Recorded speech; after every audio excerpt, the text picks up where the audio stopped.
Hello guys, Dr. Spooks here. If you enjoy my videos, please click the like button. It's the only way YouTube's algorithm really notices me. I would be very grateful to you. I've been a wilderness officer for almost 2 decades, working in some of the most remote areas in the Pacific Northwest. I've seen my fair share of strange occurrences, unexplained lights, missing hikers, even bizarre animal behavior. But nothing prepared me for my final assignment at Clearwater Basin Preserve. The basin is an expansive stretch of wilderness, thick pine forests, glacial lakes, and jagged cliffs. It's the kind of place where you feel utterly alone, even when surrounded by nature's beauty. This place has always had a reputation, even among seasoned outdoors enthusiasts. Locals tell stories of hikers vanishing without a trace, of strange sounds echoing through the woods at night. As someone who prides himself on logic and practicality, I dismissed those tales as exaggerations or urban legends. At least I used to. It was early spring when I was transferred to Clearwater Basin. The preserve was undergoing changes, campsite rotations, trail maintenance, and an overhaul of our safety protocols. My supervisor, a no-nonsense ranger named Tom Burrows, welcomed me with a firm handshake and a clipboard full of tasks.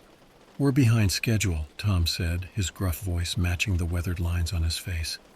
"Snow melted late this year, and we've got to inspect every campsite before the season opens. You'll take the Eastern Ridge, report anything out of place." The Eastern Ridge was notorious for its rugged terrain and unpredictable weather. It wasn't the most popular area for campers, but we maintained a handful of sites there for the more adventurous types. The hike out was uneventful, the fresh scent of pine and the distant murmur of a creek providing a sense of calm. I checked the first few sites, clear, untouched. Nature was reclaiming its space, as it should. Then I reached Site 14. The moment I stepped into the clearing, unease crept over me. The site was a mess, torn tents, broken camping gear, and something far more disturbing. Scratches gouged deep into the bark of surrounding trees, forming strange, almost runic patterns. I found no blood, no bodies, but the signs of chaos were undeniable. The ground was churned up as if a struggle had taken place. I radioed Tom immediately. "Burrows, this is Donovan. I've got an issue at Site 14. The place looks trashed, gear destroyed, strange markings on the trees. No sign of campers. What's the protocol?" There was a long pause before his voice crackled back. "Stay put. I'll send a team." While I waited, I examined the area more closely. One of the tents had been shredded, but there was something odd about the damage. It didn't look like the work of a bear or any other animal I was familiar with. The tears were too precise, almost surgical. I spotted a trail leading deeper into the forest, marked by snapped branches and trampled undergrowth. Against my better judgment, I followed it. About 50 yards in, I found something that froze me in place. A circle of stones, arranged meticulously around what appeared to be a pile of ash. The air felt heavy, oppressive, as if the forest itself was holding its breath. I knelt down, brushing some of the ash aside with a gloved hand. Underneath were charred fragments of bone, too small to be human, but unmistakably unnatural. Before I could examine further, the forest erupted in sound. Branches snapping, distant rustling, something large moving through the trees. I drew my flashlight, scanning the dense brush, but saw nothing. Yet the feeling of being watched was undeniable. The hairs on my neck stood on end. "Donovan, team's en route. Stay where you are." Tom's voice crackled over the radio. I hurried back to Site 14, unease growing with each step. When Tom arrived with 2 other rangers, I showed them the markings, the destruction, and the trail leading to the stone circle. Tom's expression darkened. "This isn't animal behavior," he muttered almost to himself. "Pack it up. We're reporting this to the higher-ups." The next day, Tom called an all-hands meeting at the station. Clearwater Basin's staff was small, just 6 of us, including Tom, but the room felt tense as he outlined new procedures. "Effective immediately, Site 14 and the surrounding trails are off limits," Tom announced. "All rangers are to carry firearms on patrol, no exceptions, and if you encounter anything unusual, you report it directly to me or HQ. Understood?" The room murmured with uneasy agreement. One of the rookies, Jenna, raised her hand. "Tom, do we know what we're dealing with?" Is it poachers? A rogue predator? Tom hesitated before answering. We're not sure yet. That's why we're taking precautions. Over the next few weeks, the preserve's atmosphere shifted. We began hearing strange reports from visitors, unexplained lights in the woods, a low hum in the air at night. One camper claimed to have woken up to find his tent surrounded by footprints, though no one had been seen entering or leaving the area. I started to notice other things too. The forest seemed quieter than usual, as if the animals were avoiding certain areas. The air near Site 14 felt colder, even on warm days. Once, while patrolling a nearby trail, I found a small pile of stones arranged in a spiral pattern, eerily similar to the circle I'd seen before. Tom seemed increasingly on edge. He spent long hours in his office, poring over maps and making cryptic phone calls. One night, I caught a glimpse of his computer screen, images of the markings from Site 14, alongside what looked like ancient symbols and diagrams. He quickly shut the laptop when he noticed me. Is there something you're not telling us? I asked. Tom sighed heavily, rubbing his temples. Donovan, some things are better left alone. Just follow orders, and we'll get through this. A few days later, things took a darker turn. It started with a routine patrol. Jenna and I were assigned to the western trails far from Site 14. It was a quiet afternoon, the kind of peaceful day that reminded me why I loved this job. But as the sun dipped below the horizon, the forest's demeanor shifted. The air grew colder, heavier, and the shadows seemed to stretch unnaturally. We were about halfway through our loop when we heard it. A low guttural sound, like the growl of an animal but distorted, as though it was coming from underwater. Jenna froze, her hand instinctively resting on the grip of her sidearm. "Did you hear that?" she whispered. I nodded, motioning for her to stay quiet. We scanned the tree line, but there was nothing. No movement, no sign of life. The growl came again, this time closer. It seemed to reverberate through the ground, making my chest tighten. I signaled for Jenna to fall back, and we began retreating toward the main trail. That's when we saw it. About 30 yards away, partially obscured by the trees, was a figure. At first glance it looked human, a tall silhouette with long, gangly limbs. But as we focused, the details became wrong. Its movements were jerky, unnatural, like a marionette being yanked by invisible strings. Its head tilted toward us, and even from that distance, I could feel its gaze, a piercing, predatory stare. "Run," I whispered, gripping Jenna's arm. We sprinted back to the station, not stopping until we were safely inside. My heart was pounding, my breaths coming in ragged gasps. Jenna was pale, her hands trembling as she clutched her radio. "What the hell was that?" she asked, her voice shaking. "I don't know," I admitted, though the truth was clawing at the edges of my mind. Whatever it wasn't human. Tom was waiting for us in the main hall. His face darkened when we told him what happened. Without a word, he grabbed his rifle and headed out into the night. I tried to follow, but he stopped me at the door. "Stay here, Donovan, that's an order." Tom returned hours later, empty-handed and visibly shaken. He called another meeting the next morning, his tone grim. "Effective immediately, the entire eastern ridge is off limits," he said. "We're also implementing a strict curfew. No one leaves the station after dark. If you see anything unusual, report it and wait for backup. Do not engage.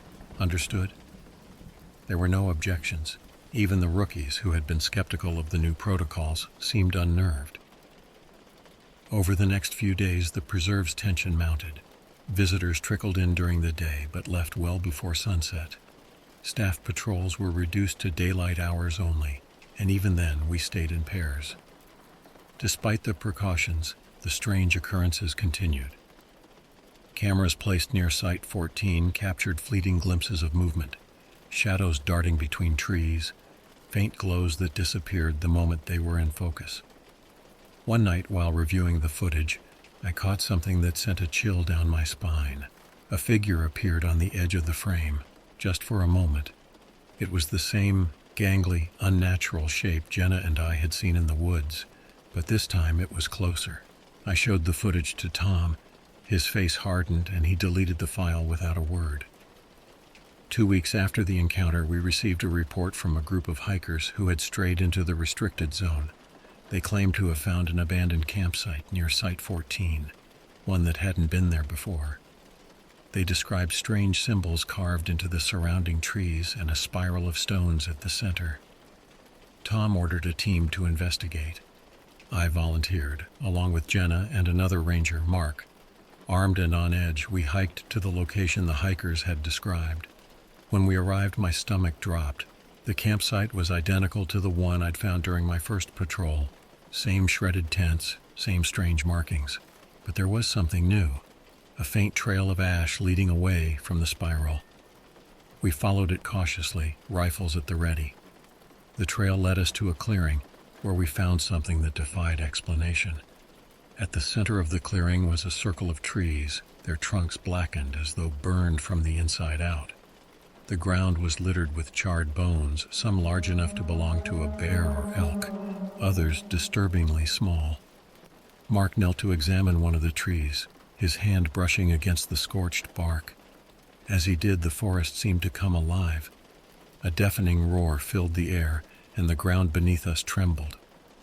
The shadows between the trees began to writhe, twisting and coalescing into shapes that seemed almost alive. "Move!" I shouted, dragging Mark to his feet. We ran as fast as we could, the roar following us all the way back to the station. When we burst through the door, Tom was already on the phone, his face pale. He hung up as we entered, his expression grim. "They're sending a team," he said. "Until then, no one leaves the station." The next morning, a convoy of unmarked vehicles arrived at Clearwater Basin. Men in tactical gear, armed to the teeth, fanned out across the preserve. Their leader, a tall, stone-faced man who introduced himself only as Reynolds, briefed us quickly. "This area is now under federal jurisdiction," he said. "Your job is to assist us by staying out of the way. Understood?" Tom nodded reluctantly, and we watched as the team disappeared into the woods. Hours passed, and then the gunfire started. Short bursts at first, then a cacophony of automatic weapons. The sound echoed through the trees, mingling with unearthly roars that made my blood run cold. Reynolds and his team returned just before dusk, their numbers noticeably smaller. He didn't offer an explanation, only issued a final order. The preserve was to be closed permanently. Clearwater Basin was officially closed within the week. Signs went up around the perimeter warning of hazardous conditions, and a fence was erected to keep people out. The story fed to the public was simple. A dangerous landslide had destabilized the area, making it unsafe for visitors. But those of us who had been there knew the truth was far stranger and far more terrifying. The remaining staff, including myself, were reassigned to other parks. Tom retired early, though I suspect retired wasn't his choice. Jenna transferred to a small nature preserve in Idaho, while Mark decided to leave the field entirely, opting for a desk job with the Forestry Service. As for me, I was sent to Blue Hollow Reserve, a quiet, picturesque park in northern Montana. It seemed like a peaceful place, a fresh start, but the shadows of Clearwater Basin followed me. Blue Hollow Reserve was everything Clearwater wasn't. Calm, well-maintained, and devoid of the eerie atmosphere that had permeated the basin. For the first few weeks, I found myself relaxing for the first time in years. The job was straightforward, the trails were well-marked, and the campers were respectful of the rules. It felt like I'd left the horrors of the basin behind. Until one night, during a routine patrol. It was just past midnight, and I was walking the perimeter of the main campground. The air was crisp, the moon casting long shadows across the forest floor. As I reached the edge of the trail, I heard it, a faint rhythmic tapping, like someone gently rapping on wood. I froze, scanning the tree line with my flashlight. Nothing. The tapping stopped, replaced by an oppressive silence. Then, from somewhere deeper in the woods, I heard a sound that made my blood run cold, the same distorted growl I'd heard at Clearwater Basin. I radioed back to the station. "This is Donovan. I think we've got a bear or something near the northern trailhead. I'm heading back." My voice was steadier than I felt. As I turned to leave, I caught a glimpse of something out of the corner of my eye, a figure standing just beyond the reach of my flashlight. It was tall, impossibly thin, its limbs bending at unnatural angles, its head tilted slightly as if studying me. For a moment neither of us moved. Then it stepped forward and the light caught its face. Except it didn't have a face. Where its features should have been was smooth, pale skin, devoid of eyes, nose, or mouth. I stumbled back, my heart hammering in my chest. The figure cocked its head almost curiously, then melted into the shadows. I ran back to the station, not stopping until I was safely inside. My colleagues, a pair of older rangers named Claire and Harris, looked up in surprise as I burst through the door. "Donovan, what the hell happened?" Claire asked, rising from her chair. "There's something out there," I gasped. "It's not human." The next day, I reported the incident to my supervisor, a middle-aged ranger named Dale. He listened patiently, his expression unreadable, before finally speaking. "Are you sure it wasn't just an animal? Shadows can play tricks on you at night."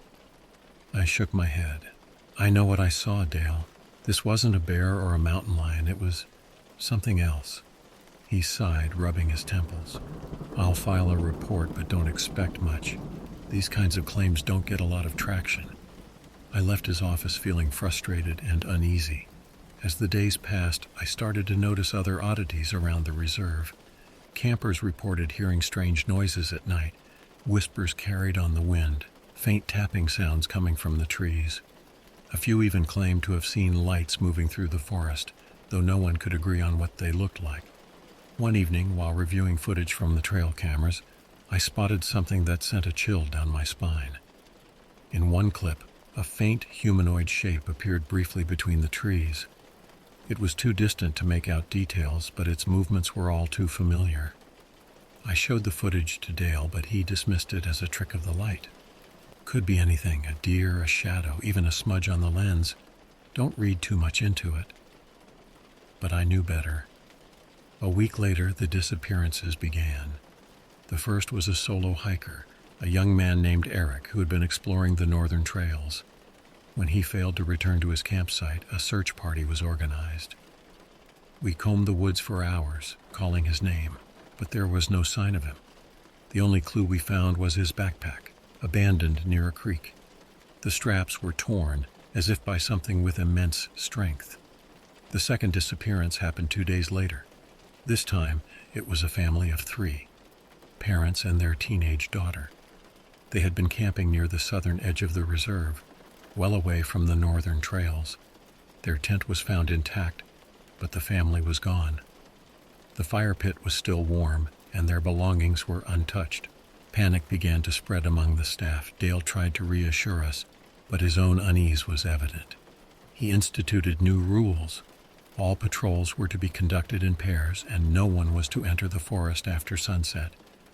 But even with these precautions, the sense of dread was inescapable.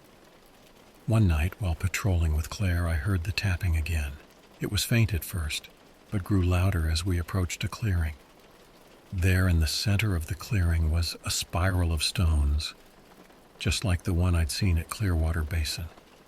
"Donovan, what is this?" Claire whispered, her voice trembling. I didn't answer. I couldn't. All I could do was stare at the spiral, my mind racing with memories of the basin. Whatever had haunted that place had followed me here. Claire and I retreated from the clearing as quickly as we could. The spiral of stones was too familiar, too deliberate to be a coincidence. Whatever force had created it had left its mark here in Blue Hollow, and I couldn't shake the feeling that it was watching us even as we walked away. When we returned to the station, we reported our discovery to Dale. He listened in silence, his face pale. After we finished, he closed his office door, leaving us to wonder what he knew but wasn't sharing. The next few days passed in tense silence. The forest seemed to hold its breath, the usual hum of life replaced by an oppressive quiet. Even the campers, normally eager to explore, stayed close to the main trails. Reports of strange noises, growls, whispers, and that infernal tapping became more frequent, but Dale seemed determined to downplay the incidents. One night, while I was on patrol with Harris, the station's floodlights suddenly went out. The darkness was immediate and absolute, pressing in from all sides. Our flashlights seemed to barely pierce it, their beams swallowed by the void. "This can't be a coincidence," Harris muttered, his voice shaky. "Something's messing with us." We radioed back to the station, but the line crackled with static. Then in the distance we saw them. Faint, glowing orbs floating through the trees. They bobbed and weaved, their movements unnaturally smooth. At first I thought they might be fireflies, but their light was too steady, too bright. As the orbs drew closer, a familiar growl echoed through the woods. My grip tightened on my rifle, but Harris grabbed my arm. "Don't shoot," he whispered. "We don't know what they are." We stood frozen as the lights circled us, their glow casting eerie shadows on the forest floor. Then, just as suddenly as they had appeared, they vanished, leaving us alone in the suffocating dark. When we finally made it back to the station, we found Dale pacing nervously. The power had returned, but his expression was grim. "It's happening again, isn't it?" he muttered, more to himself than to us. The next morning, Dale gathered the staff for an emergency meeting. His usually calm demeanor was replaced by barely concealed panic. "Whatever's out there, it's escalating," he said. "I've contacted the Forestry Service and the Department of Interior. They're sending a team, but it could take days. Until then, we're shutting down the reserve. No patrols, no campers. Everyone stays here at the station." "What are we dealing with, Dale?" I demanded. "You know more than you're telling us." Dale hesitated, his eyes darting around the room. Finally, he spoke. "Years ago, when I first started, I worked at a preserve up north. We had incidents, disappearances, strange phenomena. The higher-ups called it a localized anomaly. But it was more than that. It was like the land itself was alive, and it didn't want us there. They closed the preserve, buried the records, and moved everyone to different assignments. I thought I'd left it behind, but now—" He trailed off and the room fell into a heavy silence. No one dared to ask the obvious question: what happened to the people who didn't leave? That night, the station felt like a fortress under siege. The floodlights illuminated the surrounding woods, casting long, flickering shadows. Every creak of the building, every gust of wind set my nerves on edge.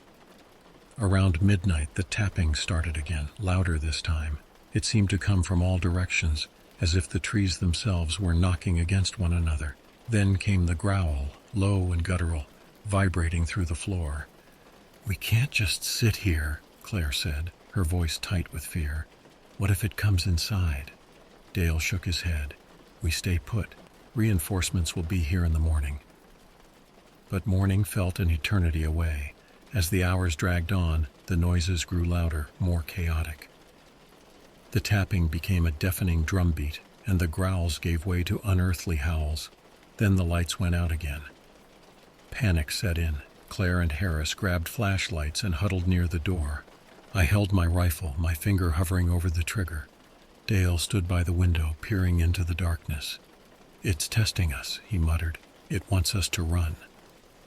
Suddenly the windows shattered and a freezing wind swept through the station. Shadows moved in the darkness, their forms indistinct but undeniably there.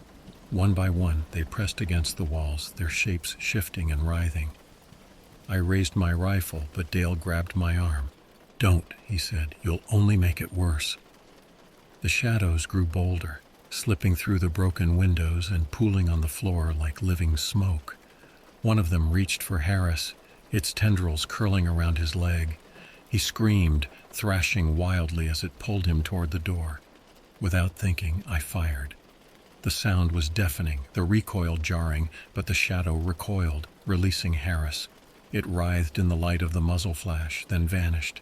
"That's it," Dale said. "We need to hold out until dawn." The hours that followed were the longest of my life. We barricaded the windows, using every flashlight and flare we could find to keep the shadows at bay.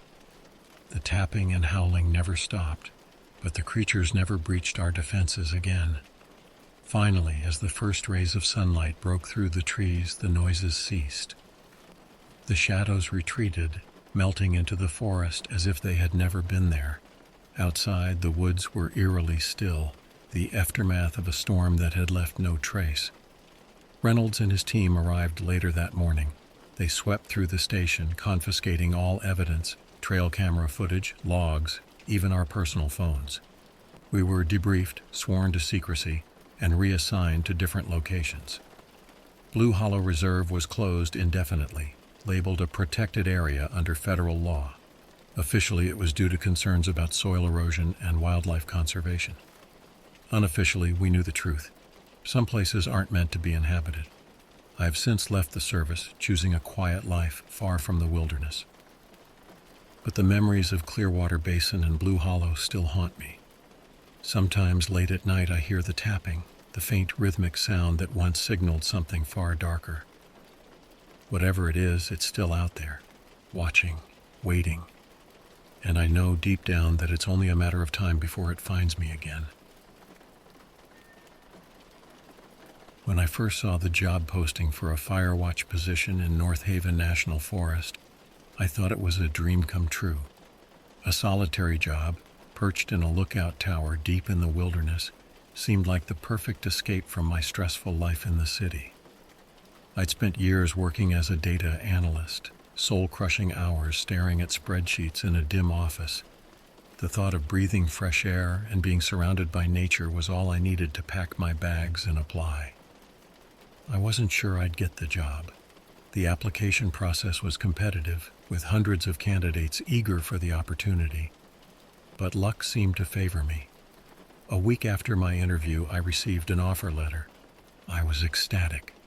The ranger I spoke with, a gruff-sounding man named Ed, gave me the details. I'd spend 7 days in a fire lookout tower, monitoring the forest for any signs of smoke or danger. It was remote, peaceful, and perfect. The contract came with some conditions.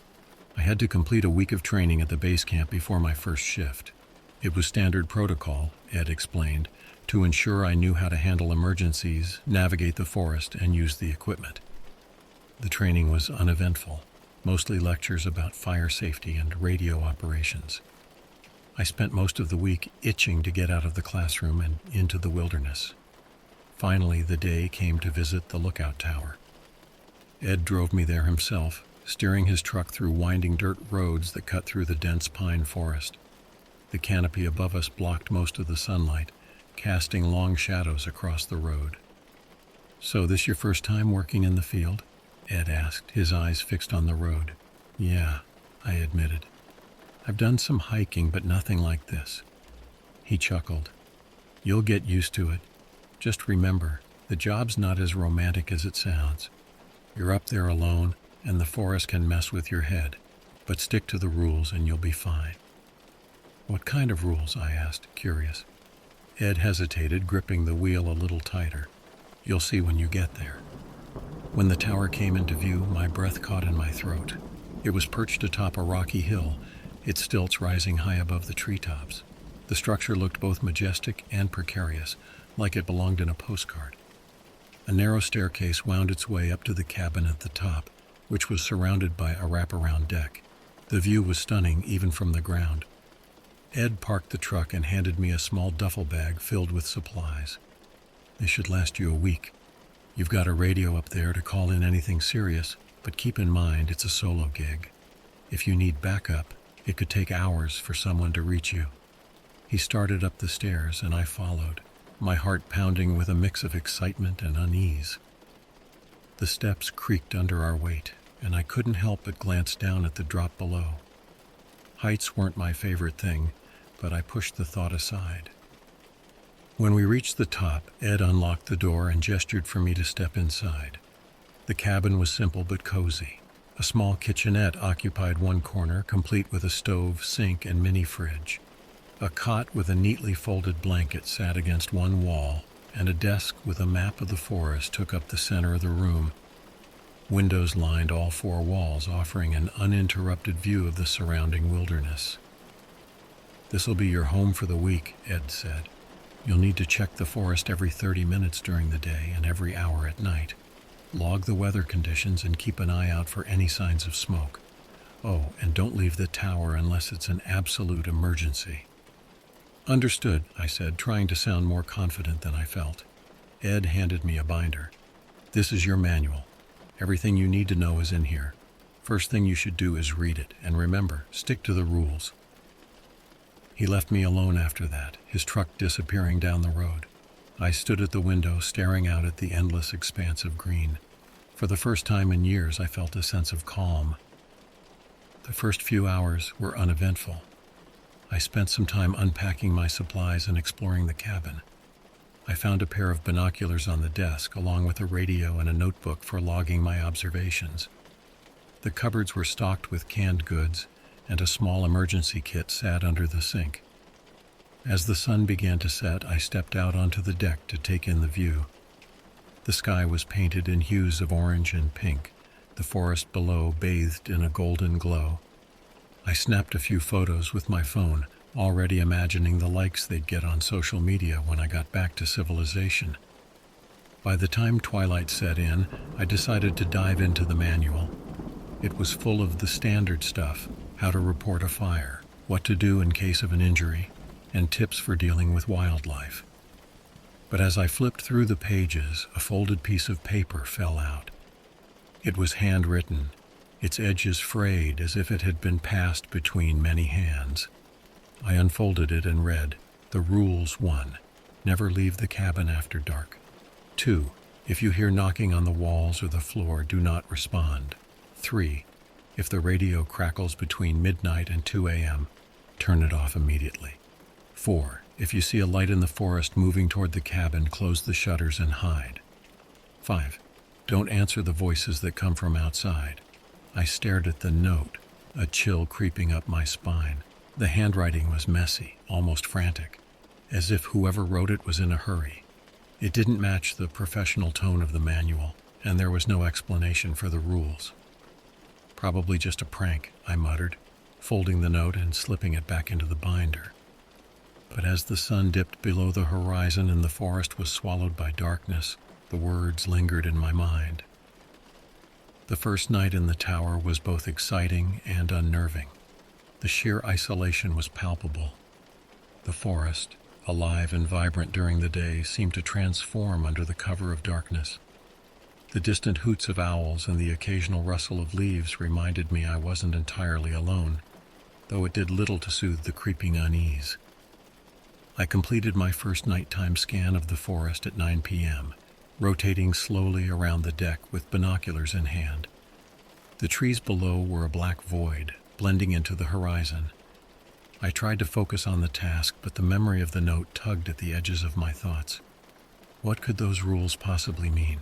Lights moving through the forest, knocking sounds, and why the insistence on not leaving the cabin after dark? Rationality told me it was a joke, a hazing ritual for rookies. But part of me couldn't shake the idea that it was a warning, a genuine, desperate attempt to prepare me for something I wasn't ready for. At 11 p.m., I heard the first strange sound. It was faint at first, a rhythmic thumping that seemed to come from below the cabin. My initial thought was a branch knocking against the stilts. I grabbed the flashlight and opened the trapdoor to the deck, shining the beam downward. Nothing. The sound stopped as soon as I opened the trapdoor. I scanned the area, but saw only the quiet, empty forest. Shaking my head, I closed the trapdoor and locked it. "Just the wind," I muttered to myself, though my voice sounded hollow in the stillness. By midnight, the forest was silent, eerily so. Even the distant owl calls had ceased. I decided to distract myself by reading, though I couldn't focus on the words. The oppressive quiet seemed to seep into the cabin, making every creak of the wood feel like an intrusion. At exactly 12:17 a.m., the radio came to life. Static crackled through the room, sharp and sudden, making me jump. I stared at the device, unsure if I should answer. The note's warning echoed in my mind. "If the radio crackles between midnight and 2 a.m., turn it off immediately." Instead, I hesitated, leaning closer to the device. Among the static, I thought I heard something, a voice, faint and distorted. "Help," the voice whispered, barely audible. I froze. The word was so soft, so broken that I couldn't even tell if it was male or female. My hand hovered over the microphone, torn between logic and fear. But before I could respond, the static faded into silence. I sat there for several minutes, staring at the radio. My heartbeat thundered in my ears. Maybe it was a fluke, interference from another frequency, yet deep down I felt the weight of something unnatural. For the rest of the night, I didn't touch the radio. The following morning, the forest felt normal again. Sunlight streamed through the windows, casting warm rays over the wooden floor. The events of the night felt distant, almost surreal, like a bad dream. I completed my morning scan and logged the weather conditions. Clear skies, light wind, no sign of smoke. The routine helped ground me, though I couldn't shake the unease that lingered in the back of my mind. Around noon, I decided to explore the emergency supplies. Among the basic first aid kits and canned food, I found a flare gun with 3 cartridges. The sight of it brought some comfort. If anything truly dangerous approached, I wouldn't be completely defenseless. The day passed uneventfully. I spotted a family of deer grazing near a stream and a hawk circling above the treetops. The simplicity of the scene helped me relax, and by evening I almost felt foolish for letting the night scare me so much. But as the sun dipped lower and the shadows stretched across the forest, the tension returned.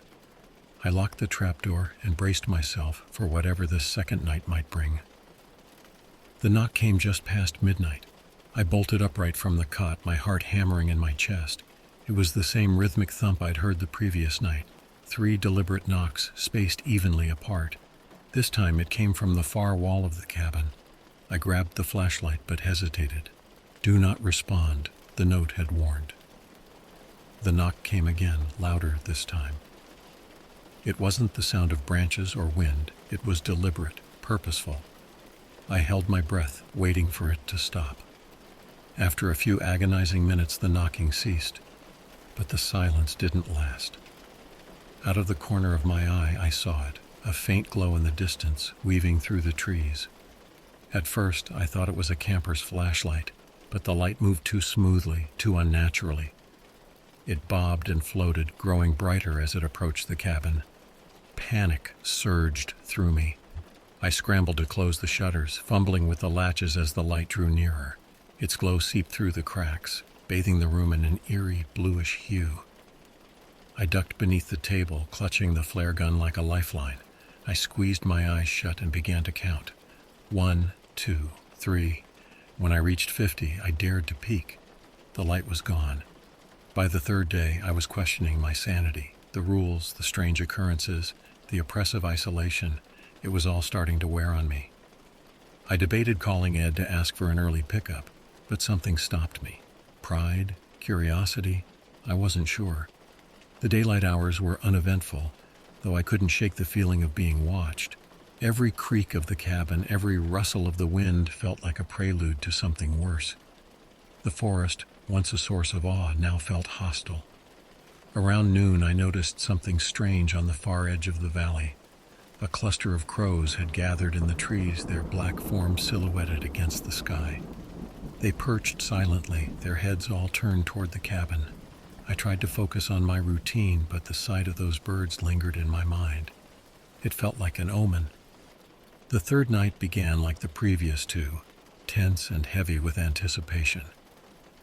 I went through my routine, performing a sweep of the forest with binoculars and logging the weather conditions. The clear skies and cool air did little to calm my nerves. Just before midnight, I noticed movement near the base of the tower. At first it was subtle, shadows shifting among the trees. I grabbed the flashlight and stepped onto the deck, shining the beam downward. What I saw made my stomach drop.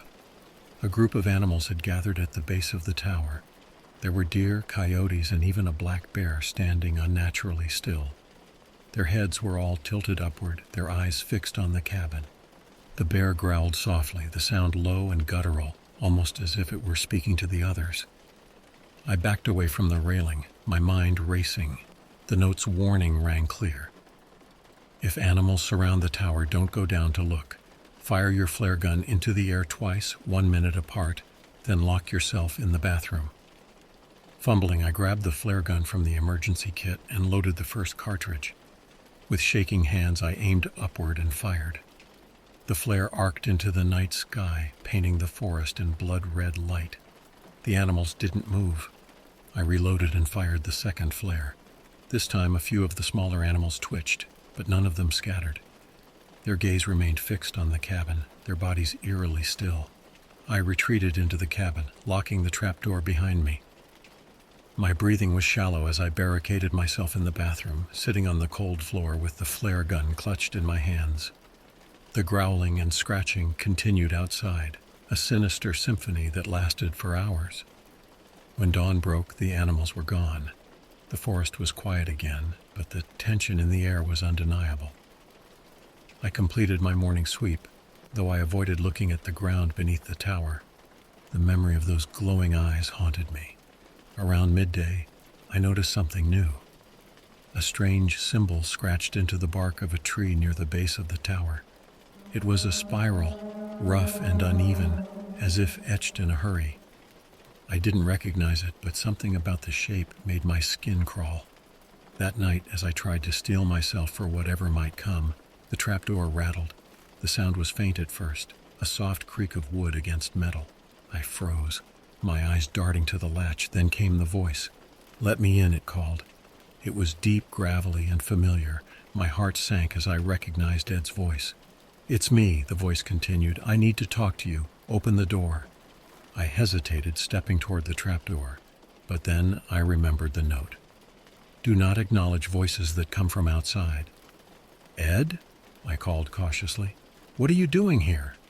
The trapdoor shook violently, the sound echoing through the cabin. "Open the door," the voice bellowed, no longer sounding like Ed. It was deeper now, more guttural, almost inhuman. I backed away, gripping the flare gun tightly. The pounding grew louder, the entire cabin trembling with each impact. Then, just as suddenly as it started, the noise stopped. I stood there, frozen, listening to the silence. My breath came in shallow gasps, my heart hammering in my chest. After a long moment, I dared to speak into the radio. "This is Tower 7, I said. "I need help. There's something out here." The radio crackled, but no voice came through. The fourth day was a blur of paranoia and exhaustion. I hadn't slept in over 24 hours, and every sound in the forest felt like a threat. The crows had returned, their silent vigil continuing at the edge of the valley. I tried to ignore them, but their presence was impossible to forget. By evening, I felt like I was losing my mind. I considered abandoning the tower and hiking back to the base camp, but the thought of walking through the forest at night was even more terrifying. At midnight, the radio came to life again. "Tower 7, do you copy?" a voice asked. It was calm, professional, nothing like the distorted whispers from the previous nights. "I hear you," I said, my voice shaking. "I need help. There's something out here." "We're sending someone your way," the voice replied. "Stay put and keep the trapdoor locked." Relief washed over me. Finally, someone was coming, but an hour later the knocking returned. "Let me in," the voice called. This time it sounded like a woman. "Please, I'm hurt." I froze, torn between fear and instinct. What if it was a real person? What if someone was actually hurt? But then I remembered the note, the rules I'd already broken. The knocking grew louder, more frantic. I backed into the bathroom, locking the door and sinking to the floor. The flare gun felt heavy in my hands, but it was little comfort against the unknown. The pounding continued through the night, each impact shaking the cabin. I sat huddled in the bathroom, my nerves frayed, waiting for the first rays of sunlight to pierce the darkness. When dawn finally came, the forest was silent once more. I unlocked the bathroom door cautiously, stepping into the cabin. The trapdoor was intact, though faint scratches marred its surface. Outside, the ground beneath the tower was littered with deep claw marks, spiraling outward like a chaotic pattern. The radio crackled to life again. "This is Tower 7, I said quickly. "Is anyone coming?" There was a long pause before a voice replied. "Stay where you are. Help is on the way." An hour later, I saw headlights cutting through the forest. A truck pulled up at the base of the tower, and a man in a ranger uniform stepped out. Relief flooded through me as I watched him climb the stairs, but when he reached the trapdoor, something felt off. "Let me in," he said, his voice calm but insistent. "It's safe now." I hesitated, my hand on the latch. The note's warnings echoed in my mind. "Do not acknowledge voices that come from outside." I glanced through the window and saw another truck pulling into the clearing. 2 more rangers stepped out, their faces grim. One of them grabbed a shotgun from the truck bed and motioned for the other to follow him. The man at the trapdoor knocked again, harder this time. "Open the door," he demanded, his voice deepening into something monstrous. I backed away as the pounding grew louder, shaking the entire cabin. Outside, the real ranger shouted something I couldn't make out. Gunshots rang out, followed by an unearthly scream that chilled me to my core. When the noise finally stopped, one of the rangers called out, "It's over. You can come down now." I hesitated, peering through the window. The clearing was empty, save for the 2 rangers standing near the truck. The other man, the one who had knocked, was nowhere to be seen. Slowly I unlocked the trap door and descended the stairs. The rangers looked tired but relieved. "You're lucky," one of them said. "Not everyone makes it out of these woods." They refused to answer any of my questions, loading me into the truck and driving me back to base camp in silence. When I arrived, Ed was waiting. He didn't ask me what happened, and I didn't offer any explanations. I handed in my gear and drove home, vowing never to set foot in those woods again. Weeks later, I received a letter from the Park Service. It was brief and to the point. "The incident at Tower 7 is under investigation. Do not discuss your experience with anyone." I shredded the letter, but the memories refused to fade. At night, I still hear the knocking, faint and deliberate, as if something is waiting just outside my door. In 1983, a team of deeply pious scientists conducted a radical experiment in an undisclosed facility. The scientists had theorized that a human without access to any senses or ways to perceive stimuli would be able to perceive the presence of God. They believed that the 5 senses clouded our awareness of eternity, and without them, a human could actually establish contact with God by thought. An elderly man who claimed to have nothing left to live for was the only test subject to volunteer. To purge him of all his senses, the scientists performed a complex operation in which every sensory nerve connection to the brain was surgically severed. Although the test subject retained full muscular function, he could not see, hear, taste, smell, or feel. With no possible way to communicate with or even sense the outside world, he was alone with his thoughts. Scientists monitored him as he spoke aloud about his state of mind in jumbled, slurred sentences that he couldn't even hear. After 4 days, the man claimed to be hearing hushed, unintelligible voices in his head. Assuming it was an onset of psychosis, the scientists paid little attention to the man's concerns. 2 days later, the man cried that he could hear his dead wife speaking with him, and even more, he could communicate back. The scientists were intrigued, but were not convinced until the subject started naming dead relatives of the scientists. He repeated personal information to the scientists that only their dead spouses and parents would have known. At this point, a sizable portion of scientists left the study. After a week of conversing with the deceased through his thoughts, the subject became distressed, saying the voices were overwhelming. In every waking moment, his consciousness was bombarded by hundreds of voices that refused to leave him alone. He frequently threw himself against the wall, trying to elicit a pain response. He begged the scientists for sedatives so he could escape the voices by sleeping. This tactic worked for 3 days, until he started having severe night terrors. The subject repeatedly said that he could see and hear the deceased in his dreams. Only a day later, the subject began to scream and claw at his non-functional eyes, hoping to sense something in the physical world. The hysterical subject now said the voices of the dead were deafening and hostile, speaking of hell and the end of the world. At one point he yelled, "No heaven, no forgiveness," for 5 hours straight. He continually begged to be killed, but the scientists were convinced that he was close to establishing contact with God. After another day, the subject could no longer form coherent sentences. Seemingly mad, he started to bite off chunks of flesh from his arm. The scientists rushed into the test chamber and restrained him to a table so he could not kill himself. After a few hours of being tied down, the subject halted his struggling and screaming. He stared blankly at the ceiling as teardrops silently streaked across his face. For 2 weeks, the subject had to be manually rehydrated due to the constant crying. Eventually, he turned his head and, despite his blindness, made focused eye contact with the scientist for the first time in the study. He whispered, "I have spoken with God, and he has abandoned us," and his vital signs stopped. There was no apparent cause of death.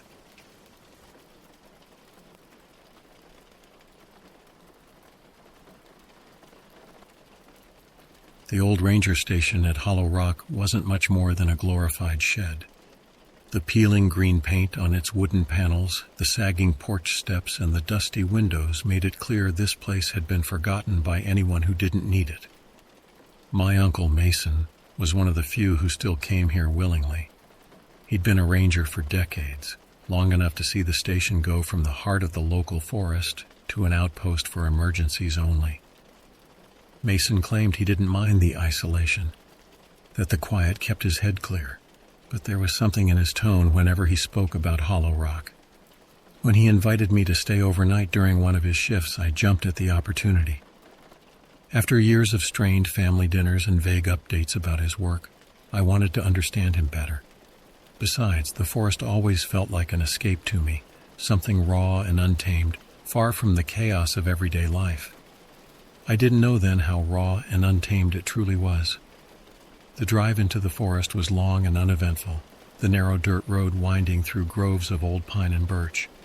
The sun dipped lower as we drove, painting the sky in shades of orange and pink. "Ever been out here before?" Mason asked, breaking the silence.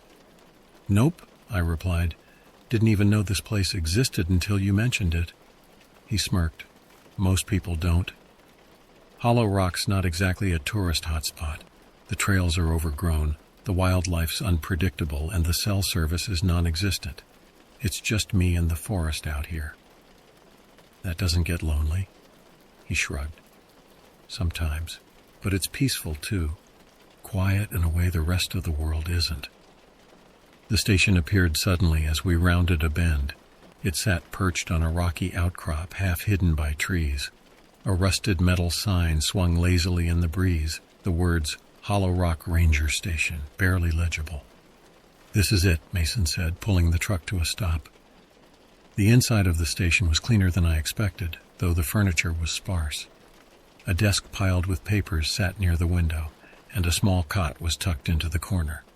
A wall-mounted radio crackled faintly, its antenna angled toward the ceiling. "Make yourself at home," Mason said, tossing his bag onto the cot. "It's not fancy, but it does the job." As I settled in, Mason handed me a folded piece of paper. "Here," he said, "rules for the night. Read them, follow them, and we won't have any problems." I unfolded the paper, expecting to see a list of safety tips. What I found instead made my stomach turn. 1. Stay inside after sunset. No exceptions. 2. If you hear footsteps on the roof, do not look outside. 3.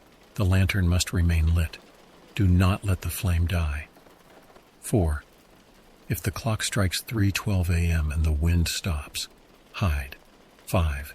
Do not respond to anyone knocking on the door, no matter what they say. 6. If the radio goes silent, turn it off immediately. Do not turn it back on. 7. Stay away from the basement. Do not open the hatch. I laughed nervously. Is this a joke? Mason's expression didn't change. No, it's serious. Come on, this is ridiculous. Footsteps on the roof, a haunted basement. Call it what you want, but you'll follow the rules if you want to make it through the night. Something in his tone left no room for argument. I folded the paper and shoved it into my pocket, my skepticism replaced by a creeping unease. As night fell, the forest came alive with the sounds of crickets and distant owls. Mason busied himself with paperwork, occasionally glancing at the radio as if expecting it to say something important. The lantern on the desk flickered softly, casting long shadows across the room. I tried to focus on the book I'd brought, but the rules lingered in the back of my mind. What happens if I don't follow the rules? I asked. Mason looked up, his face serious. You don't want to find out. Before I could press further, a distant noise caught my attention. It was faint at first, barely audible over the hum of the lantern, but it grew louder, a steady, deliberate tapping sound. Footsteps, Mason muttered, his eyes narrowing. On the roof? I asked, my voice shaking. He nodded. Remember the rule. We sat in tense silence as the footsteps moved across the roof, slow and methodical. My breath caught in my throat and my grip on the book tightened. The sound stopped as abruptly as it had started, leaving only the soft hiss of the lantern in its wake. See, Mason said, his tone calm but firm. Nothing to worry about if you follow the rules. As the hours dragged on, the forest outside seemed to grow darker, the shadows deeper and more menacing. The radio crackled intermittently, its static filling the silence between Mason and me. Around midnight, the lantern began to sputter. The flame wavered, its light dimming. Do we have more oil for this thing? I asked, glancing nervously at Mason. In the cabinet, he said, already reaching for a canister. It can't go out. Why not? He didn't answer, pouring the oil into the lantern with practiced precision. The flame steadied, its warm glow returning. I leaned back in my chair, my heart still racing. What happens if it does go out? Mason met my gaze, his expression unreadable. It won't. The clock on the wall ticked steadily, its rhythmic sound filling the cabin as the radio crackled softly. Midnight in the forest felt different than midnight anywhere else. The dark wasn't just an absence of light, it was something heavier, almost alive. You don't have to look so tense, Mason said, leaning back in his chair. The rules are straightforward. Keep your head and we'll be fine. That's easy for you to say, I muttered.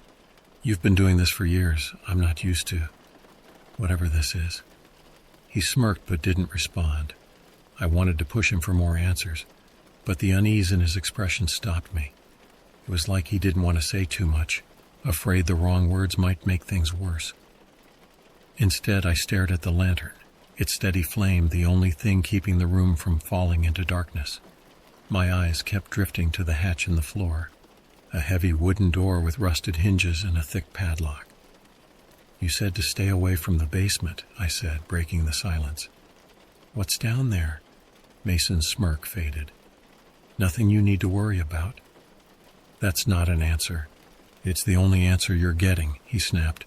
Just keep your distance from the hatch. That's the easiest rule to follow. I dropped the subject, but my curiosity gnawed at me. The hatch felt like it was watching me, its edges framed by shadows that seemed darker than the rest of the room. The first knock came at 1:13 a.m. It was soft, almost polite, and it sent a jolt of fear through me. Mason froze, his hand halfway to the radio. He exchanged a glance with me before standing and walking slowly to the door. He didn't open it. Instead, he stood still, his ear pressed to the wood. Who's there? He asked, his voice steady. There was no response. He waited for a long moment, then stepped back, his expression grim. Remember the rule, he said quietly. We don't open the door. Another knock followed, louder this time. My pulse quickened as I stared at the door. It was solid, reinforced with metal strips, but it suddenly felt flimsy, like it could splinter at any moment. Mason, I whispered, what if... Shh. We waited. The knocking continued, steady and deliberate. Whoever or whatever was outside wasn't in a hurry. Each knock seemed calculated, meant to wear us down. Then it stopped. Mason exhaled slowly, his shoulders relaxing. It's gone. I wasn't so sure. My eyes stayed fixed on the door, half expecting it to burst open, but the room remained quiet, save for the crackling of the radio and the soft hiss of the lantern. At 2:45 a.m., the radio went silent. One moment it was crackling faintly, its static a comforting background noise. The next, it was dead. Mason's head snapped toward it, his expression darkening. Turn it off, I hesitated. But turn it off, he barked. I scrambled to my feet and flipped the switch. The room felt quieter without the static, the silence pressing in around us. What happened? I asked. Sometimes the signal drops, Mason said, though he didn't sound convinced. It's fine, we don't need it. But I could see the tension in his jaw, the way his hand hovered near the rifle propped against the desk. He was worried. A faint sound drifted in through the walls, like whispers carried on the wind. I turned to Mason, but he shook his head. Don't listen to it. How can I not listen to it? I hissed. It's there. It's not real, he said firmly. Ignore it. But the whispers grew louder, rising and falling like a tide. They were just words, jumbled and indistinct. But the cadence was wrong, too slow, too deliberate. My chest tightened as the whispers seemed to press against my ears, filling my head. Keep your focus on the lantern, Mason said. Don't let it go out. The clock struck 3:12 a.m. and the wind outside stopped. Not slowed. Stopped. The sudden stillness was unnerving, the absence of movement leaving the forest eerily still. Mason's expression hardened, and he stood, grabbing the rifle. Hide, he said. What? My voice cracked. Why? What's happening? Hide, he snapped, gesturing toward the cot. Get under there and don't make a sound. I didn't argue. I scrambled under the cot, pressing myself flat against the floorboards. Mason moved to the lantern, his back to me, the rifle held tightly in his hands.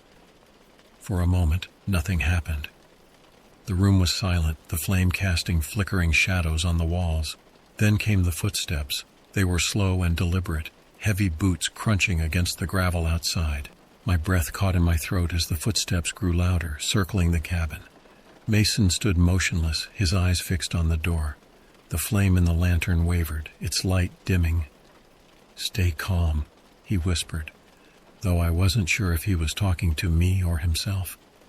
The footsteps stopped directly outside the door. A new sound filled the room, a soft, scraping noise, like nails on wood. It was coming from the hatch. My heart pounded as I stared at the padlocked door, the shadows around it shifting unnaturally. The scraping grew louder, more insistent, as if something on the other side was desperate to get in. Mason, I whispered, my voice trembling. What's down there? He didn't answer. His eyes were fixed on the hatch, his knuckles white as he gripped the rifle. The scraping stopped abruptly, replaced by a deep guttural growl.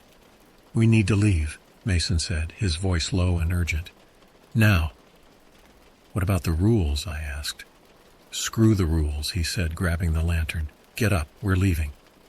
I crawled out from under the cot, my legs shaking as I stood. Mason unlocked the door, his movements quick and precise. The moment the door swung open, the whispers surged, louder and more chaotic. Don't look back, Mason said, pulling me into the night. No matter what you hear, don't look back.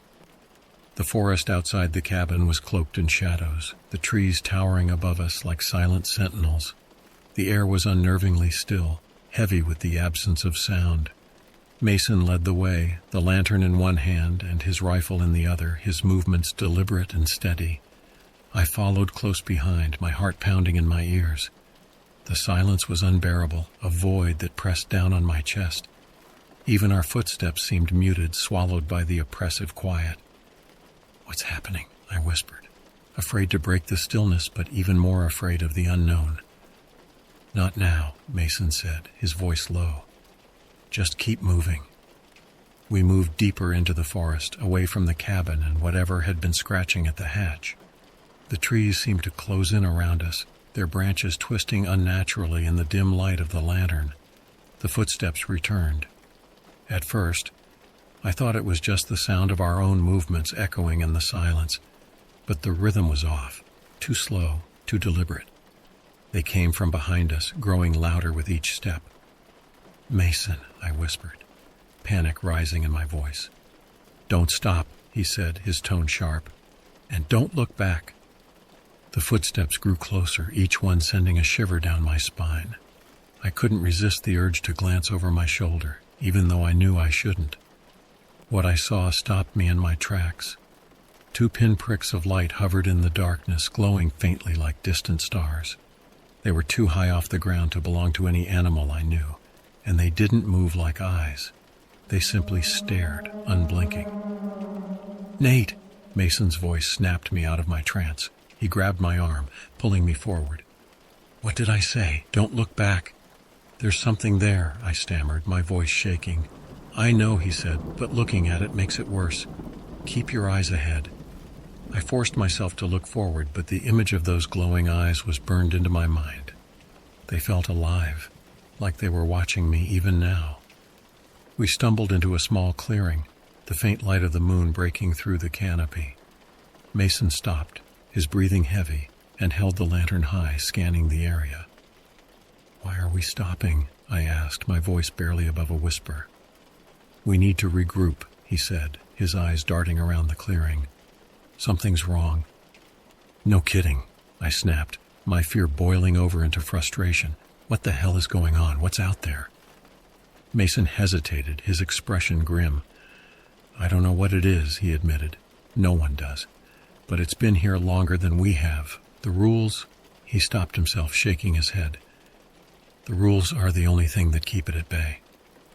Then why did we leave the cabin? Because it wasn't safe anymore, he said. Sometimes the rules stop working. The lantern flickered, its flame sputtering weakly. Mason cursed under his breath, kneeling to adjust the wick. What's wrong? I asked, my chest tightening. It's running out of oil, he said. I didn't bring enough for this. What happens if it goes out? He didn't answer, but the fear in his eyes was enough. The flame wavered, casting jagged shadows across the clearing. The air grew colder, the silence deeper, as if the forest itself was holding its breath. And then the lantern died. Darkness swallowed us whole. The whispers returned the moment the light disappeared, rising from the shadows like a chorus of voices just beyond comprehension. They were louder now, closer, each word dripping with malice. Mason grabbed my arm, his grip tight. Don't listen to them, he said. They're not real. They sound real to me, I said, my voice trembling. They're not, he insisted. They're just trying to distract you. The whispers grew more distinct, splitting into multiple voices. Some were soft and pleading, others harsh and accusatory. They called my name, begged for help, and mocked me in turn. I clamped my hands over my ears, but it didn't help. The voices were inside my head, wrapping around my thoughts like vines. Mason, I choked out. What do we do? Keep moving, he said, pulling me toward the edge of the clearing. We need to find another light source. We stumbled onto an overgrown trail, its path barely visible in the faint moonlight. Mason led the way, his movements cautious but determined. The footsteps followed us, louder now, echoing off the trees. The whispers grew quieter, fading into the background, but their absence was almost worse. We're heading for the watchtower, Mason said, his voice tight. There's a generator there. We can get the lights back on. How far is it? Not far, just stay close. We walked in silence, the trail winding through the trees like a serpent. The glow of the watchtower's light was faint in the distance, a single beacon in the endless dark. But the footsteps didn't stop. The watchtower loomed above us, its weathered wooden frame creaking in the wind. Mason climbed the steps quickly, his rifle slung over his shoulder. Come on, he urged, glancing back at me. I followed him up, the narrow steps swaying under my weight. The tower's lantern was out, but Mason wasted no time cranking the generator. After a few tense moments, the bulb flickered to life, bathing the platform in a harsh yellow glow. For the first time all night, I felt a sliver of relief. We're safe here, Mason said, though his tone was far from reassuring, at least for now. I leaned against the railing, catching my breath. The forest stretched out below us, a sea of black broken only by the faint glow of the tower's light. Then I saw them, figures in the trees, their outlines barely visible against the shadows. They stood motionless, their eyes glinting faintly in the light. Mason, I said, my voice barely audible. I see them, he replied, his grip tightening on the rifle. The figures didn't move, but their presence was suffocating. They stood at the edge of the light as if waiting for something. What do they want? I asked. I don't know, Mason said, but they're not getting it. The figures didn't step into the light, but their presence was palpable. They were too still, too deliberate in their positioning, standing just beyond the reach of the yellow glow. My stomach churned as I counted them. 7, maybe 8. They were indistinct, but the glint of their eyes was undeniable. "Why aren't they coming closer?" I whispered, my voice trembling. Mason didn't answer immediately. He stood at the railing, his rifle raised, scanning the forest below. "The light keeps them back," he said finally. "They won't step into it, not unless we give them a reason." "What reason?" I asked, though I wasn't sure I wanted to know. "They feed on mistakes," he said grimly. "One wrong move, one broken rule, and they'll close in." The air grew colder, and I shivered despite the warm glow of the generator-powered light. I couldn't tear my eyes away from the figures. I couldn't tell if they were staring at us or just waiting for something else entirely. The watchtower's light flickered once, then twice. My heart leapt into my throat. Mason cursed under his breath and dropped to his knees beside the generator. "It's running low," he said, cranking it with rough, deliberate turns. "Keep an eye on them." "Low?" I asked, panic rising in my chest. "What do you mean, low?" "Fuel. We don't have enough to keep it running for long," he said, his voice tight. "I'll get it going again, but we'll need to move before it goes out." "And go where?" I demanded, my voice climbing. "We can't outrun those things." Mason glanced at me, his face grim but composed. "We're not going to outrun them. We're going to outlast them. They're patient, but we're smarter." I wanted to believe him, but the figures were still there, silent and waiting. The flickering of the light seemed to make them shift closer. Not physically, but the edges of their presence felt nearer, heavier, more suffocating. "Mason," I said, nodding toward the clock on the wall. It was nearly 4 a.m. "What happens at sunrise? Does this stop?" He hesitated. "Sometimes, but not always." The moment the light steadied, the figures moved. It wasn't all of them, just one. It darted forward, a flicker of shadow that blurred at the edges, too fast for me to fully process. It stopped just at the edge of the glow, its presence so close now that I could hear it breathing. A slow, guttural rasp. Mason spun, his rifle aimed at the figure. "Stay back," he barked, though I wasn't sure if it understood him. The figure tilted its head, as if considering him, and then it spoke. "Why are you here?" The voice was garbled, like someone trying to speak underwater. It didn't match the figure's shape or size, sounding layered, distorted, and wrong. "We're leaving," Mason said firmly, not lowering the rifle. "We don't belong here." The figure's head jerked and the raspy breathing intensified. "You brought him," it said, its gaze flicking to me. "The young one." The hairs on my neck stood up. My throat felt dry as I croaked out, "What do you want?" It didn't answer. Instead, it shifted closer, its form bending and twisting unnaturally at the edge of the light. Mason fired. The sound of the rifle cracked through the air, deafening in the stillness. The figure recoiled, its form rippling like smoke. But it didn't fall. Instead, it let out a guttural, otherworldly shriek that echoed through the forest. The other figures began to move. "Run," Mason shouted, grabbing my arm. "Get back down the stairs, now." We scrambled down the wooden steps, the watchtower shaking beneath our weight. The light above flickered again, and the shadows pressed closer. I could feel their presence at my back, like icy fingers brushing against my skin. Mason shoved me forward. "Go, head for the main trail." "What about you?" I yelled, panic rising. "Just run," he barked, turning to face the encroaching figures with the rifle raised. I stumbled into the trees, the faint glow of the watchtower disappearing behind me. My lungs burned and my legs ached, but I didn't stop. The trail was barely visible in the faint moonlight, but I followed it as best I could, the sound of Mason's gunshots fading into the distance. The forest wasn't silent anymore. It was alive with noise, branches snapping, whispers swirling, and that same guttural breathing growing louder and more erratic.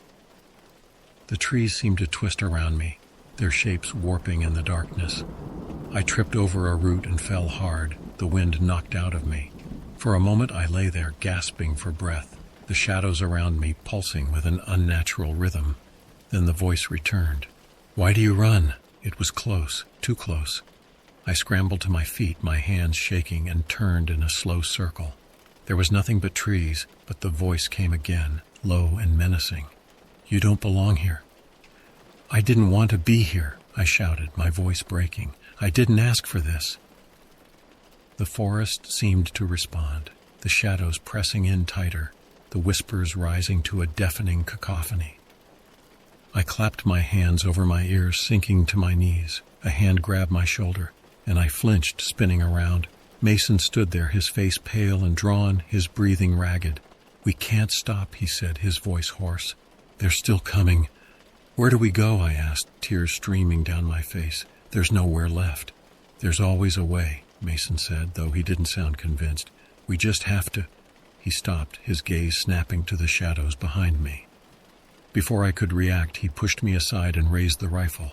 The figure surged forward. Mason's rifle cracked again, the sharp sound ringing through the forest. One of the figures staggered back, its shadowy form flickering like a dying flame. The others didn't slow. They surged forward, moving with an unnatural, jerking speed. "Run!" Mason yelled, his voice raw. "Don't stop, Sam!" I stumbled to my feet, adrenaline surging as I turned and bolted down the trail. My legs burned and my vision blurred with tears, but I didn't look back. The forest was a blur of shadows and faint moonlight, the sounds of pursuit pressing closer with every step. Branches whipped against my face and the ground beneath me felt alive, shifting with each stride. The trail twisted and turned, but I followed it blindly, desperate for any sign of safety. Behind me, Mason's voice rang out one last time. "Keep going," then silence. The forest opened suddenly, spilling me onto a dirt road. I collapsed to my knees, gasping for breath, my body trembling with exhaustion and fear. The silence returned, heavy and suffocating, as if the forest itself was holding its breath. For a moment I thought I was alone. Then I saw it, a faint light in the distance. My heart leapt as I recognized the shape of a vehicle, its headlights cutting through the darkness. I forced myself to my feet, my legs unsteady, and staggered toward the light. As I got closer, I realized it was Mason's truck, parked at the edge of the road. The driver's side door hung open, and the engine was idling.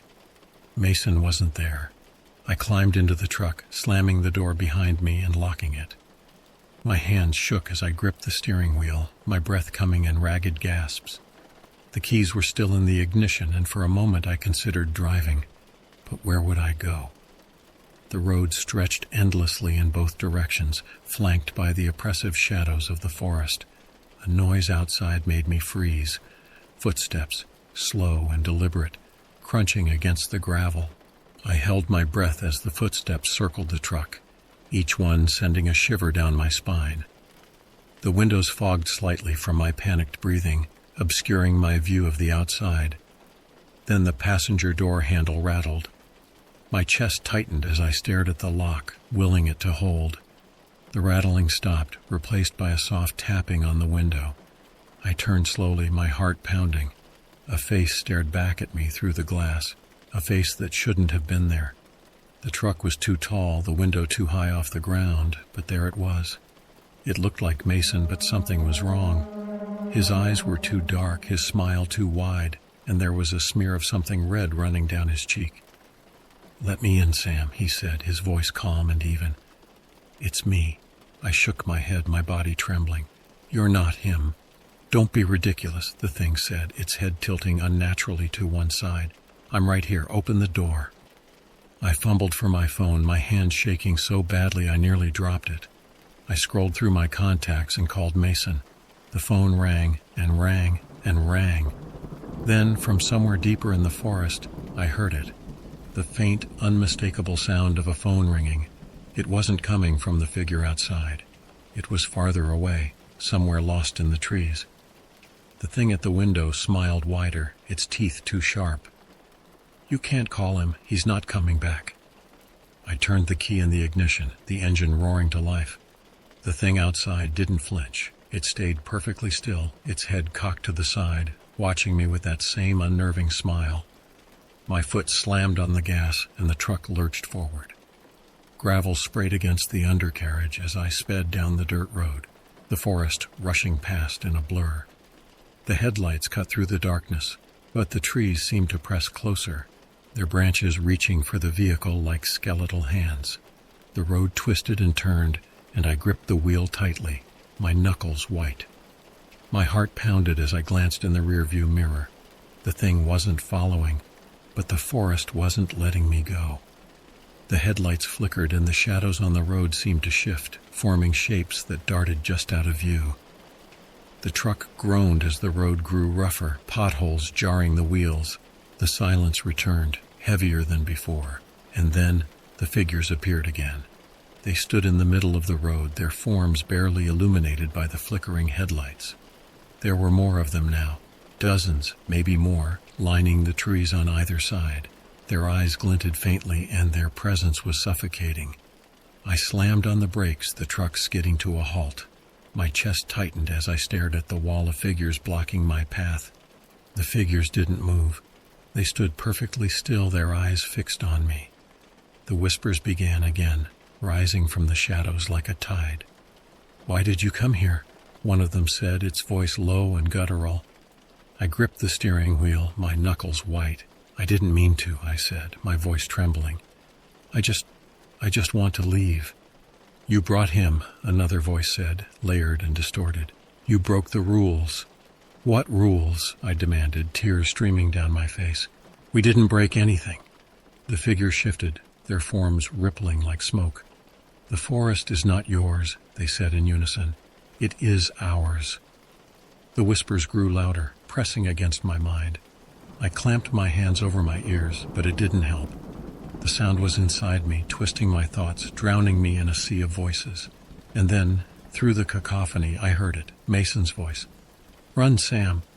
I looked up, my vision blurred with tears. Mason stood in the middle of the road, his figure illuminated by the headlights. He held his rifle, but his stance was unsteady, his face pale and drawn. "Get out of here," he yelled, his voice cutting through the noise. "Don't stop for anything." "But," I started, my voice breaking. "Go," he roared, raising the rifle. "I'll hold them off."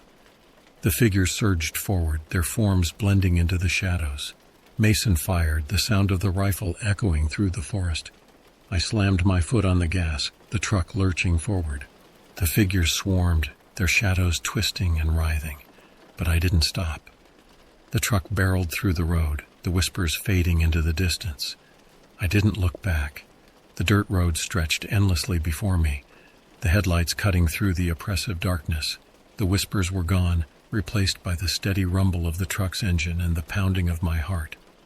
My hands trembled on the steering wheel, the weight of what I'd left behind pressing down on me.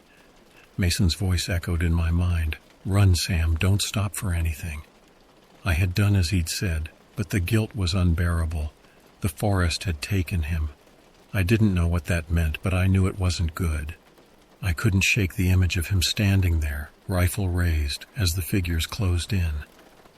Ahead, the road began to change. The towering trees gave way to open fields, the dense canopy of branches receding into the distance. A sign loomed on the side of the road, weathered and faded, but still legible. "Exit, Hollow Rock National Forest." Relief washed over me as I passed the sign, the tension in my chest easing for the first time in hours. The forest was behind me. I was safe, or so I thought. The truck rattled as the road turned to pavement, the smooth surface a welcome change from the jarring potholes of the forest path. I adjusted the rearview mirror, glancing back at the dark expanse behind me. The forest wasn't there anymore. Instead, the road stretched into an impenetrable void, as if the forest had swallowed itself whole. My stomach turned, and I gripped the wheel tighter. Then I saw it. A figure standing by the side of the road, illuminated by the headlights. At first, I thought it was Mason. My heart leapt, hope surging through me like a drug. But as I drew closer, I realized it wasn't him.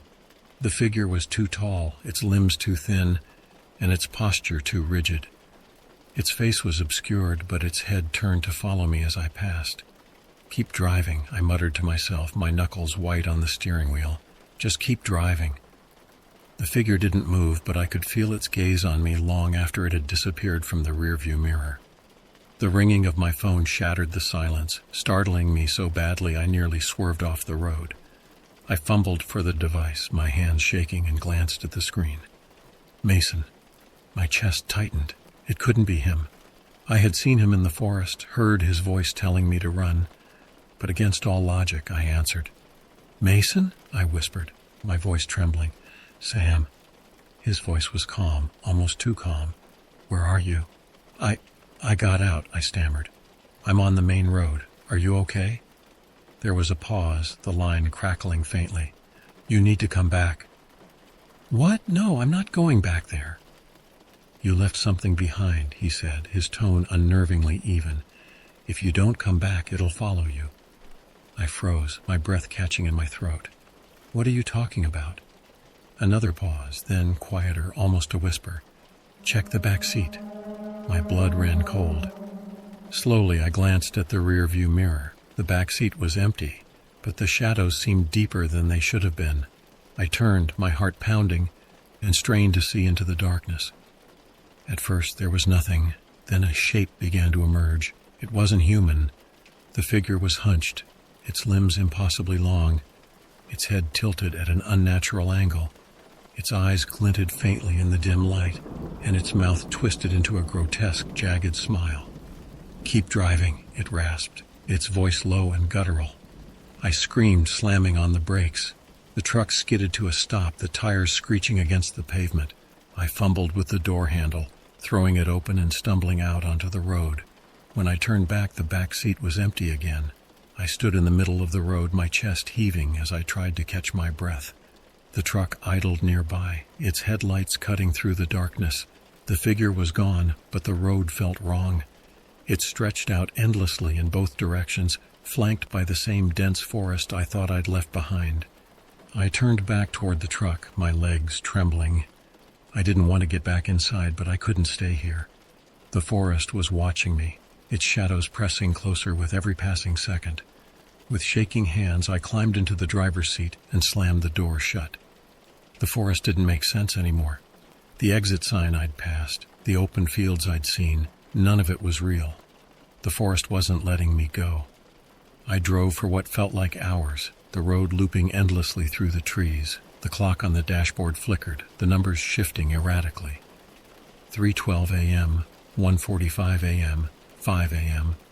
Time had lost all meaning, and then I saw it. The cabin. It stood exactly as I'd left it, the lantern's faint glow visible through the window. My stomach turned as I realized the road had brought me back to where it all started. I parked the truck and stepped out, the cold air biting at my skin. The forest was silent, the oppressive weight of the shadows heavier than ever. The hatch in the cabin's floor was open now, the darkness beneath it yawning wide. Something was waiting for me inside. I don't know why I went back inside. Maybe it was guilt. Maybe it was fear. Maybe it was the forest's way of pulling me back in. The cabin was quiet, the lantern's light steady but dim. The hatch gaped open, its edges worn and splintered. A sound drifted up from the darkness below, a faint, raspy whisper. Mason, I called, my voice shaking. The whisper grew louder, more insistent. It wasn't saying words I could understand, but it pulled at me, drawing me closer to the hatch. My hands trembled as I gripped the edges and peered down into the darkness. The whisper from the hatch was like a magnet, tugging at something deep within me. It wasn't Mason's voice anymore. It was layered, distorted, and cold. But beneath the fear, there was a strange sense of familiarity, as though the sound belonged to a part of me I'd long forgotten. I wanted to run. Every instinct screamed for me to leave the cabin, to climb back into the truck and drive until the forest disappeared. But the forest wouldn't let me go. I knew that now, so I stepped closer to the hatch. The air around it was frigid, and a faint draft carried the scent of damp earth and something metallic. My hands trembled as I gripped the edges and lowered myself down. The ladder's rungs were cold and rough beneath my fingers, and the darkness below seemed to swallow the faint light from the lantern above. The whispers grew louder as I descended, coiling around my thoughts like vines. They weren't words, they were memories, fragments of voices I recognized but couldn't place. My mother's laugh, Mason's voice telling me to keep going, my own voice crying out in fear. When my feet touched solid ground, I turned to face the abyss. The space below the cabin was far larger than it should have been. The walls were rough stone, carved with strange symbols that seemed to shift and writhe in the faint light from above. The floor was damp and uneven, littered with fragments of wood and bone. In the center of the chamber stood a figure. It wasn't Mason. It wasn't anyone or anything I recognized. Its form was tall and gaunt, its limbs too long, its face obscured by a shifting haze. But its presence was suffocating, filling the chamber with a weight that pressed against my chest. "You came back," it said, its voice a distorted echo. "You always come back." "What do you want?" I asked, my voice shaking. The figure tilted its head, and for a moment I thought I saw its eyes, 2 pinpricks of light, cold and unfeeling. "I want what you brought," it said. "I want you." The figure's words settled over me like a shroud. I wanted to deny them, to fight, but the forest's hold was too strong. The chamber seemed to pulse with life, the walls shifting as though the forest itself was breathing. "You don't belong here," the figure continued, stepping closer. Its movements were fluid but unnatural, like a predator stalking its prey. "But you keep coming back. You keep trying to claim what isn't yours." I stumbled backward, my back hitting the cold stone wall. "I didn't want this," I said, tears streaming down my face. "I just wanted to leave." The figure laughed, a sound that was both human and monstrous. "There is no leaving," it said. "The forest claimed you the moment you entered. You are a part of it now." "No," I whispered, shaking my head. "That's not true." But deep down I knew it was. The figure reached out, its hand elongated and skeletal, its fingers tipped with claws that gleamed in the dim light. I pressed myself against the wall, my breath coming in ragged gasps. "Run!" Mason's voice echoed in my mind. "Don't stop for anything." I closed my eyes, focusing on his words. I didn't know if he was still alive, if he'd ever been alive, but his voice gave me strength. I opened my eyes and lunged forward, dodging the figure's grasp and sprinting toward the ladder. The chamber erupted in sound. The whispers became a roar, the walls trembling as the figure screamed in rage. The ladder seemed impossibly far, but I kept running, my legs burning with effort.